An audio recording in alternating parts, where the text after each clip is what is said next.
This event's Atlanta's first Concours d'Elegance. And there's some magnificent cars here that people have spent, it's not just the money, but tons of time in getting to the condition that you see them in today, like they rolled off the showroom floor.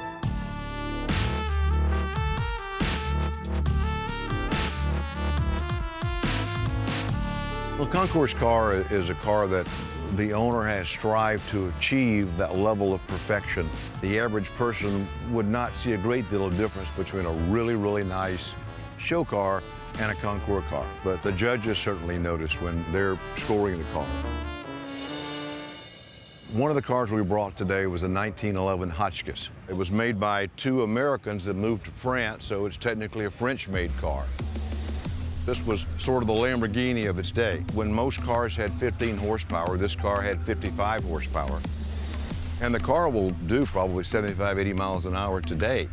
It just takes about 3 blocks to stop the car from going at that speed.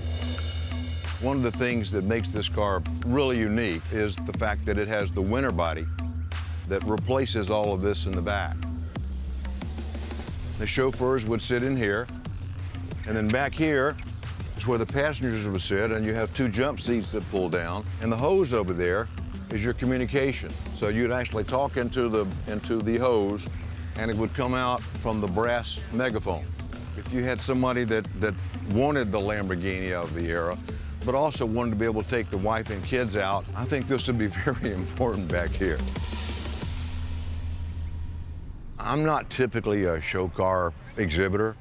I'm more comfortable on the racetrack, I think, than I am here. I'm looking forward to getting out with Rickey and enjoying the track.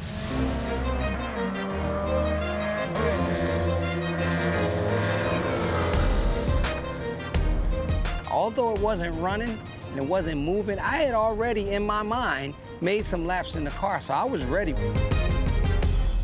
Rickey! Uh-oh, I'm busted. Been waiting on you. Just imagining going around the corners. This is nice. I just want to know, what is this? It's called a Radical SRT. It's powered by a Hayabusa 1500cc motorcycle engine. Okay. Which you're obviously very familiar with. Yeah.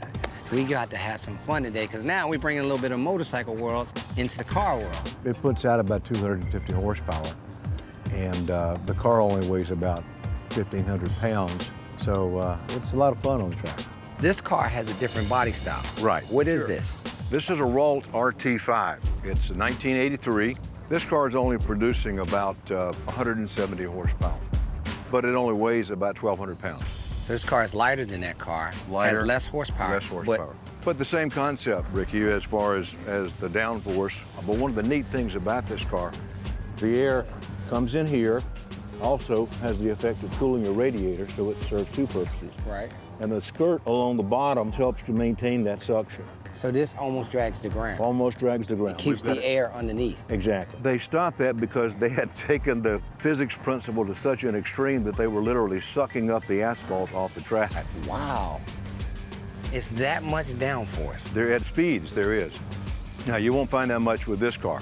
Don't look like a lot of room in there, that's for sure. There's not.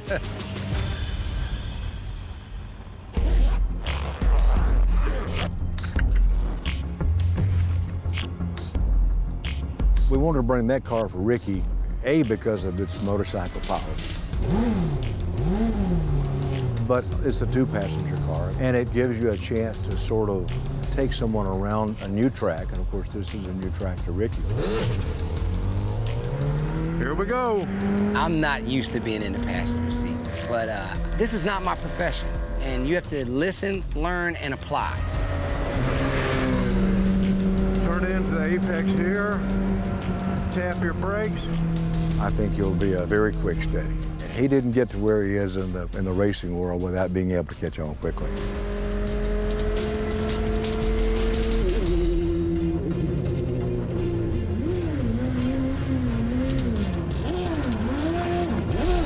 The brakes are locked up.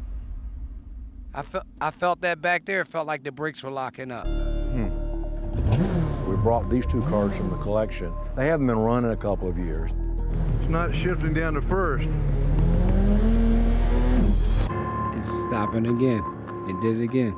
The brakes were grabbing and locking up, and it's just not not a safe scenario, so we opted to put him in the single-seater. In the open wheel car, it's quite different because you can see everything. You see every bit of steering input that you put into the car.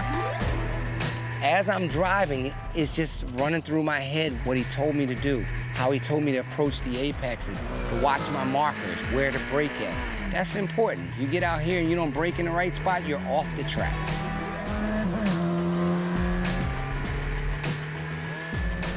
The downforce on it is tremendous. So when you're in the turns, you're able to downshift and you're able to really push a lot of RPMs because the faster you go, the more it wants to hug the ground.